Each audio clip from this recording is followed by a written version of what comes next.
I told Bobby about this one girl. She messaged me back the next day, and Bobby's like, "She's psycho for doing that." I was like, "All right. If I do that, that means I'm psycho. All right, I do it all the time."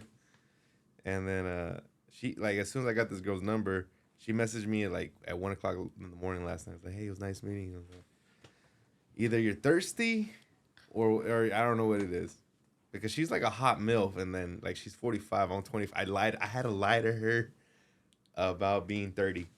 She's like, I won't talk to anybody less than 30. I was like, all right, cool. I turned like, So you're 30. I'm Now 30. you're 30. I'm 30. I've skipped 5 years ahead for this. What can she ask you that's going to give you away? Or what do you got to say when she asks you certain things? Like, first of all, like, do you know who Ludacris is? Yes. Oh, if you're asking me culture references, I will understand. But what do you know? How do you know? Okay, this is the trick part. How do you know Ludacris? First time I've ever heard from him was definitely that Fast and Too Furious movie. See, now, yeah, you're not 30. What it had to be? He's a rapper, bro. I know, but it's you like his music. Too fast, like, that's his song off that movie. Dead giveaway, bro. Okay. Dead So I gotta lie about. She's not gonna ask me about Ludacris. Just random shit, bro.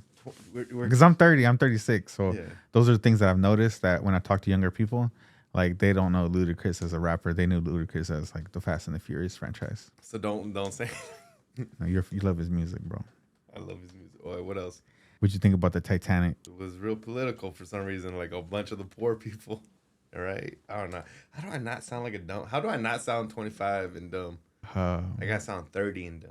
You gotta have like hardships in your stories. So what's your job? Like if she asks you, like, I mean, if are you just gonna lie about everything, or are you gonna go all in? I'm not gonna lie at all. You're gonna salvage I just did something? I lied.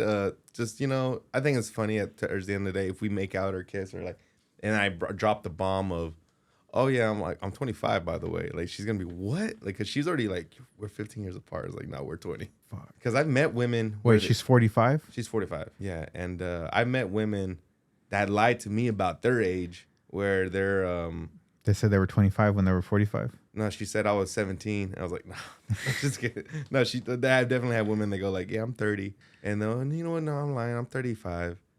No, I'm lying. I'm 39. I'm about to turn 40. Like it was like a constant series. And it's crazy. She has a daughter. She lied about her age. And like women just lie. Like they try to like, I don't know why people make women sound like they're the most honest people. They lie because they don't want to be judged in any way. As a guy, I don't mind you judging me.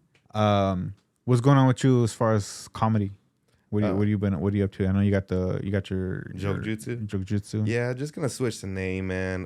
There was problems with someone else that like about arguing the name. I understand, and I just if that's all that the problem is the name. That we can figure it out. Just switch the name, and you're the first one to hear. But we're switching locations too. Oh, yes, we're switching locations. Bobby knows, but he's my partner in crime. Yeah, we're gonna be switching locations.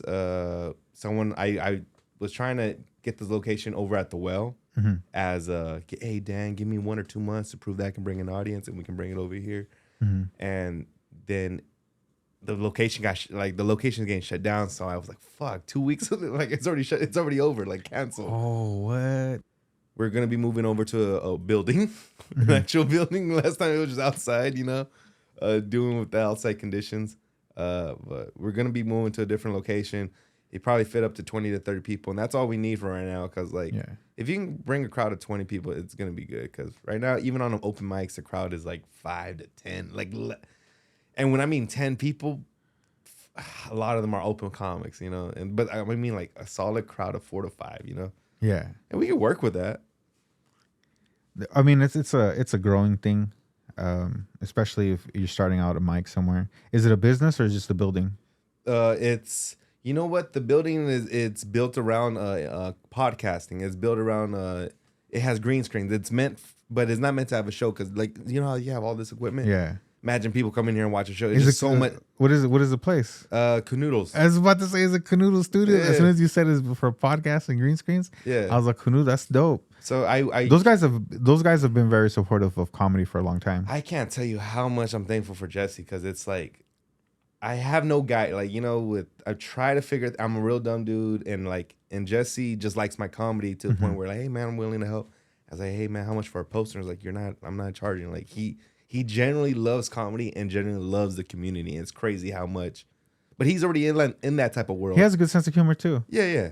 When I used to do podcasts there, he would always be fucking busting jokes on everybody. Oh no, he I don't think he's meant for the stage because that's he just some people are not, but you generally meet funny people off stage, you know. Yeah. And but Jesse's so helpful. I told him about my problem, like fuck, I don't know where to go, and he's like, bring it to the studio, we'll see how it goes. And when it started getting bigger, definitely go to the well because that place can't handle. One of the things I talked to him about, because they're always like trying different ideas. They're always doing different podcasts. Yeah. They're always doing different podcasts. Have you met I never met his partner. Well, there's Jesse, and then I'm gonna butcher their fucking names. Jay, which I think is short for like Jason, but I'm not too sure about that. White guy, I'm guessing. Well, yeah, white guy. I think I've seen two. And there's another black guy part of that group, right? Yeah, well, they're all homies. So Jay and Big Mo, they're like homies from back in the day. Yeah. And they've been doing podcasting for quite a bit. Yeah. And then there's another dude who I think he is I forget his name. His name escapes me, but he's more like the part of like the business as well. Jesse was always doing like the production stuff, but they might have made him partner because they have their own. They all have like their own businesses, and then they all come together to do the podcast and manage everybody's podcast. Yeah, no, it's crazy how that environment is because they have so many things going on, and like Jesse fits me in like an hour of his window to get something done, and we made that poster within like an hour. It was nice. So Jesse's cool. He's very into it, and I remember when we were doing podcasts there, and we would have an idea, and he would give it a crack because he wanted to not just to like do it for you, but also like, or not as just part of his job, but he's wanting to learn. Okay, hey, how would I make that if someone came at me with that idea? Yeah. And so he was always doing graphics. I remember him like figuring stuff up, and then when he figured it out, he just added to everybody's intros and outros. He would just start applying whatever he learned. Yeah. And it's crazy to see someone dedicated in that style. You know, you can see some people that are into comedy. And he wouldn't even be getting paid. I remember I would like offer him like monsters and sodas and sandwiches. I'd be like, hey, bro, let me like. You offered him anything but money? Everything but money. You're such a dick. Hey, bro, I don't got money, but you want a sandwich that I found? No, you know what it was? I think I had offered him money, and then I didn't know how that would work because I didn't want to be like, man, fucking Randy. Randy be giving me fucking money. You motherfuckers don't give me shit. Yeah. You know, I didn't want to like start that shit. Yeah, and I think I offered him like money, and I even told him like, you know, hey, you know, like I have these ideas, and I'm not trying to take all your time. So like, can I pay you to, you know, to make it, or pay you to like do that for me? Yeah. On my shows and stuff. Because I would always offer him stuff. I even offered to buy these mics. Oh, okay, yeah. No, I was like, I'll buy these mics because I remember their mics. We tried different mics, and then some of the mics would be fucking up sometimes. And then he had like the lapel ones, the wireless ones, and those would mess up sometimes. So I was like, I'll buy my own mics and I'll bring them in. And I was like, if anything, I'll leave them there. Everybody can just use them. Yeah. No, those guys are very supportive. I ran into them. I came across them knowing that they were doing the podcast, and then I had told them a couple ideas, and I did two shows. I did one that was called Philosophy Kings, and then I left that show to help out with another show. But yeah, no, I'm learning business from this, you know, comedy scene. Like when I first started off, and like, you know, Joke Juicer first came around. Now it's second time around, switching up the name. It just the whole first time it was a learning lesson. Like I had no idea of how to run it, you know. Yeah. And the people around me weren't like, they didn't help me out the best, you know?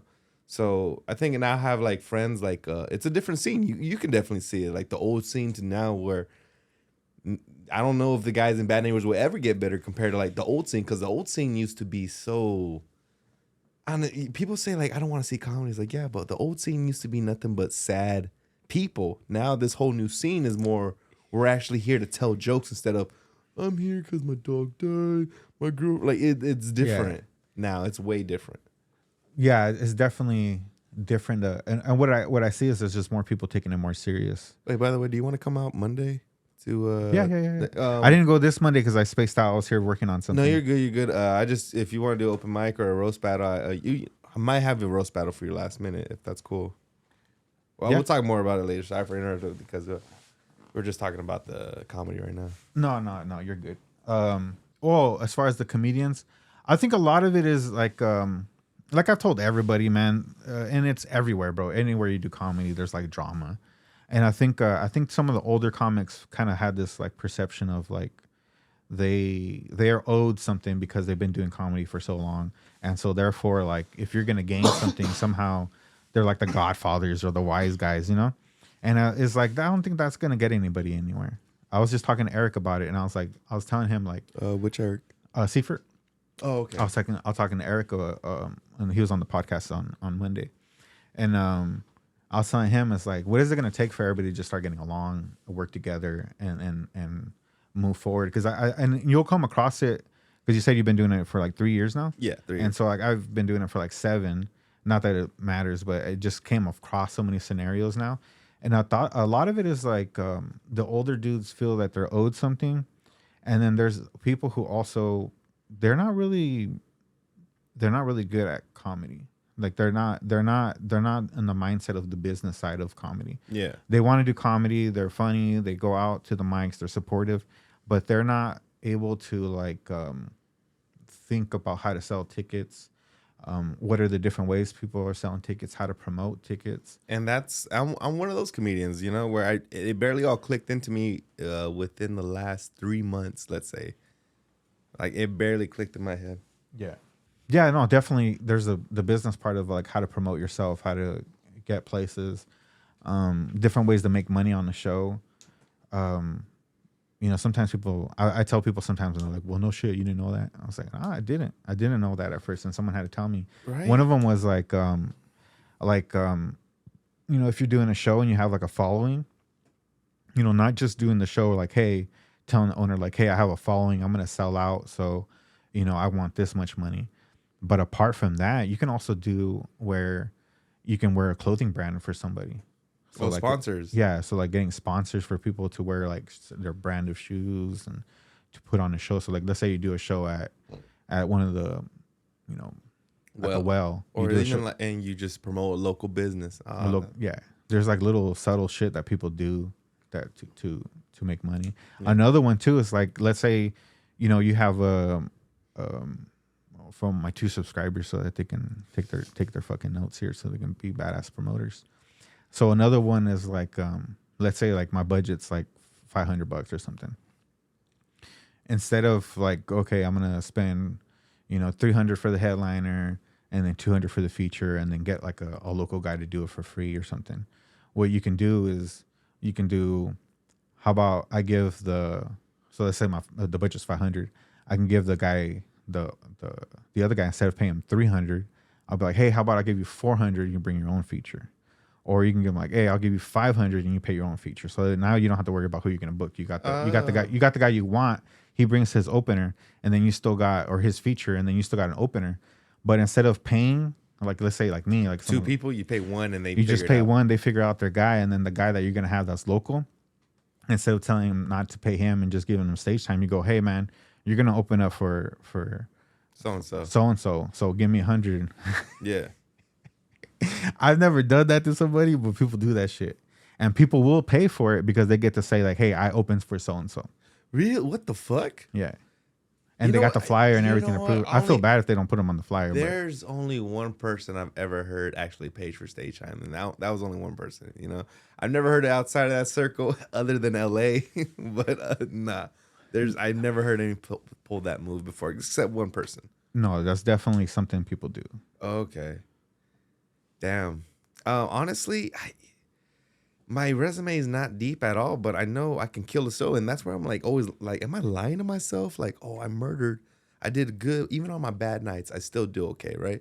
And I'm like, am I lying to myself? Like, I hear the crowd laughing, but I'm not getting booked on shows because it's always that no one believes that I can be consistent. That's the thing. No one thinks I can be, oh, he's gonna deliver. Like, I always deliver. There's times where I have bombed on a set, but only 2 times I can think that I have bombed on like a show set instead of I've done about 20 shows. Yeah. And then like, I know that's not a lot compared to other people. Like all these new guys, they've been doing shows like Julian, Anthony, even Trevor, dude. Like all these new guys were doing way more stage time than me as a show. And I was like, what the fuck am I doing wrong? And then someone for Anthony Howdy pointed out like, hey man, you should use your showtime thing at an open mic. Because I always use like crazy random shit always at open mics, you know? And that's how I get so much material. But like I'm like 3 years into the game. I'm high now. I'm like high a little bit. And I'm thinking like, man, what the fuck am I doing wrong in this game? You know, as like my stage time, because I know I can kill, but I don't get the opportunity all the time to do it. Because I don't treat the open mics like a show. I treat them like an open mic. Yeah, and I think the open mic is it's not just you're it's like anything, you're practicing, and the way you practice is how you're gonna use it when it comes down to it. Well, there at the well Thursday nights, man. Like Thursday nights open mic was there. It's packed out at 60 to like 60 people, ridiculous. And then on Tuesdays or Sunday nights, it's a crowd of 10, like less, and it's just like that's the crowd that you want to practice in. But on Thursday nights, where it's packed out, even though it's a free open mic show, this is where you want to bring your killer shit. People are gonna see you. And I was like, oh, that was going like that. I barely learned that shit like less than a year ago. You don't want like, people seeing you on Walmart and being like, "That's that fool. That's that fool. The bomb." Remember that? Fool? I don't give. I work in kitchens now. I don't give a fuck. I'm all over town. I have like 3-4 jobs, bro. It's weird. I quit my job to be a fucking truck driver, and then I realized like at any day I can go back to the like get a government job like custodian. That will always be my go-to because. But you gotta pass a drug test for government. Not all the time. Well, custodian at the high school, as long as you're not heavy using. You just narrow it down. Like, nah, I can't. Now I'm not gonna do it there, bro. I'm doing it at the high school. Dude, I was so high all the time at that job, but that's hilarious. Because it's a fucking boring that job. You just mop by yourself all day, man. And I have so many mop stories. What the fuck? What do you mean, mop? I just got these mop stories, bro. So I knew this guy. When I was going to community college, right? So I was like 18, but this fool was 30, like 36 or something, mid 30s. He had a story, you know, of like he was trying college and then dropping out, and then he was back and he was gonna become a nurse.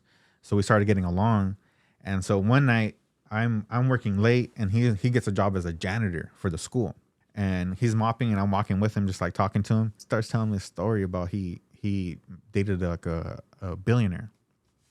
And I was like, what? He's like, yeah, man, she was the daughter of like this rich dude. And we met in college. He tells me the story of how they meet. And then, but the reason I was telling you is that they got into a fight. They broke up. And that she told him, like, I'm the best thing that ever fucking happened to you. One day you're going to tell people you dated me, fool. And so he's there mopping, bro, and he's telling me this shit. And I'm fucking laughing, fool. I'm fucking rolling on the fucking ground laughing, fool. I'm just like, And he's like, what? Fool, what's so funny? I was like, bro. You're living that life. You know how sad this fucking moment is right now? And he's like, what are you talking about? I was like, bro, she's fucking straight up told you that how you'll be talking about her one day, because he was talking about how he dated a billionaire. Why did they break up? Do you know? Just too much shit. He said it was just random shit. You know what? One of the saddest stories for me was I walked, like, I can hear a little bit, but I walked in on a teacher crying to another teacher. Like, oh, no, she fucked so much. He was just, and as a grown-ass man crying. And I walked out and I just couldn't stop laughing. Like, oh, man, like, I forgot teachers have lives, too. Like, because with teachers, man, they're educated, but sometimes they just have no, like, they're different, you know? It's with everything, and I think I'm at the, I don't know if it came with age, or so many places I've worked, is that there's irresponsible people in everything, bro. And you know what? No matter how high class that job is, they're just people, bro. Yeah. Like there could be someone who has like great security clearance, and then some dude sweet talks her, and then, you know, bypasses whatever the fuck he needs to do just because this chick didn't know. Oh, like, dude, it's people weird, bro. Guards? People weird. Have you seen like a video of like security, like correctional officers getting hit on at prisons? No, dude, they're just. The girls, like, they act stupid, too. Like, these grown-ass women, knowing they're dealing with killers, are like, I don't know why he wanted to touch me. I don't know. There were just some people on that show, like, what the they're full on, like, taking care of these fools. And then a lot of these girls do hook up with these fools after they get out, and they just, like, house them and shit. It's just, but these guys are smooth talk. I got no game, dude. You realize you have no game when you hear shit like this. You hear like, fuck, people just be, or do you ever hear people like speaking game to a girl and you're like, why do you, like, why don't you have game? I guess is the best way to tell you. You know what? Insecurity is all the way, man. Like, all the way, right? The rejection part. No, at this point, I'm enjoying it because it's like, I get rejected by beautiful women, and it's funny because like if they're casual and nice about it, they're nice. But when they're fucking mean about it, it's funny because in my head, like, I can't believe she just fucking said that. Like, but in a humorous way. Is I'm laughing at that moment because I'm the joke, but it's very embarrassing. But at that moment, I'm thinking of a third person looking at that moment, like, oh, that's fucking funny. Because I was like, hey, let me get your numbers. Like, I don't give out my number. I give out my numbers like my social security card. That's like, so Bitch, you ain't got a social. You went back. dude, she was straight up paisa. Oh, that is a whole. Oh, shit, you're right. I gotta write that one out. I gotta write that one out. Is that cool? Yeah, go ahead. That's how jokes happen. Because that's what it was. I know who you're talking about. I know who you're talking about. Nah, this guy was. That fool got strang, bro. If you don't. He grabbed you? Yo, he always wants to challenge people, bro. To what? Just, what's up, man? Like, he always just fucking gets crazy. He's like, hey, watch me spit. He just did that. If you weren't, man, you should come to the comedy show. You gonna clown? You gonna roast him? No, fuck. No, I can't roast for shit, dude. I'm the. You wouldn't roast a dude in a wheelchair? I would just say the most cheesiest fucking joke. Right now, there's a guy. Right now, you're roasting. There's someone's in the crowd right now with a wheelchair, and they got a nice wheelchair too. It looks nice. It's like fucking futuristic. It looks like fucking Xavier's shit. Act like Professor X right now. You just roll up on me. Oh shit! Hey, okay. Let's pretend we're actually at a roast battle. You pretend you're a wheelchair guy. You're looking at a Mexican. All right. Let's give a standing ovation for the guy that rode out here. I don't know why I'm doing even a roast room. You, one roast. You gotta roast me one time. Roast you? Yeah. Oh fuck! I fucking suck at roast, bro. No man. Act like you're as the guy in the wheelchair. Act like you're in the guy in the wheelchair. They don't sit like this. You're acting like a guy that actually stands up. This guy, he's like his legs are all got the cobija on top and shit. I'm done. Is that what you're looking for? Quit. The crowd shook me. Give it up for. You know what's so funny? I think you and Bobby roasting each other. It just makes me laugh. Like when Bobby just goes up against anybody, just anybody versus an older guy. That's just it. Like a dad. You're going against your dad basically. Like just because he's just an older fool that when he looks at his phone, he just does this. He's a mess sometimes. I was talking to him and I was just looking at him and I was like, this motherfucker. During the roast, did you notice that he roasted Michael Scott instead of roasting me? Yeah, no, we talked about that in the car. I was like, this was fucking dumb. Yeah, man. I don't know, but it was funny, like, cause I can't roast for shit. I don't know why I'm even doing. The reason I'm doing this room is because like someone gave me word advice: is start up your own room, get your own following. Let's see how you go from there. Yeah. And now that's the first stage of it, and this is my third week into it. I don't think I'm doing the best job, but I can do more. But I'm doing it, figuring it out. But after doing comedy for the time you've been doing it, like, do you have like a point where you're like, okay, if I made this much, I'll just do comedy? No, because I never thought that far. Because in my head is like I want to be a comedian, but I forget like I'm doing this because I enjoy the stage time. Mm-hmm. I enjoy being up there bombing. I enjoy up there like I just love the attention. I love when I murder. I love all this stuff. So I just can't even. The money was never a thing to me because in my head I'm already doing this at an open mic. But doing this every day was like, what? You can do that? But also it's like, fuck, like, do I want to do that? And I was like, yeah, I do. Because like, I don't know what else I'm going to do with my life. Like, I don't see, like, all I can see myself, like, this is my hobby. Comedy is my hobby. Like, mm-hmm. I can always see myself working a 9 to 5. I can always see myself doing that. But if I can actually I just don't have a 9 to 5 set mindset when it comes to actual comedy. Because comedy isn't like more than like 12-hour shifts. Like these things, like you got to be talking to people. You got to be going to shows. You got to be consistent with writing. Like all this shit. And I was like, well, am I going to do the same type of energy into a job that I don't like? Well, fuck it. I got to put my eggs in this basket. But I'm already financially stable with my other jobs, We'll be heading out in like a minute or two because I gotta go sign up for the Tumblr. Is there anything you wanted to for sure cover? Just Anything man, coming up? Whether plug the show. yeah, we're gonna have whatever it is. We're having our roast battle, joke jutsu, whatever. We're gonna switch the name, but roast battle. We're having that Canoodle Studio owned by I don't know even owned by, but Jesse. I'm terrible at this shit. Where's it at? It's right off of. It's actually next to another jujutsu spot off of Fruitville. Yeah. I can't remember. Do you know the name of it? The others are like it's like Bakersfield's Brazilian Jiu Jitsu or something like that. It's a jujutsu location in the same, I would say, warehouse, but different sides of the building where they're not in together, but they're like right next to each other, which makes me like, oh, this is perfect. Mm-hmm. So just call it something else because it's a different location. It's not a gym. That's why I liked the name because it was at a gym. Call it Canoodle Jitsu.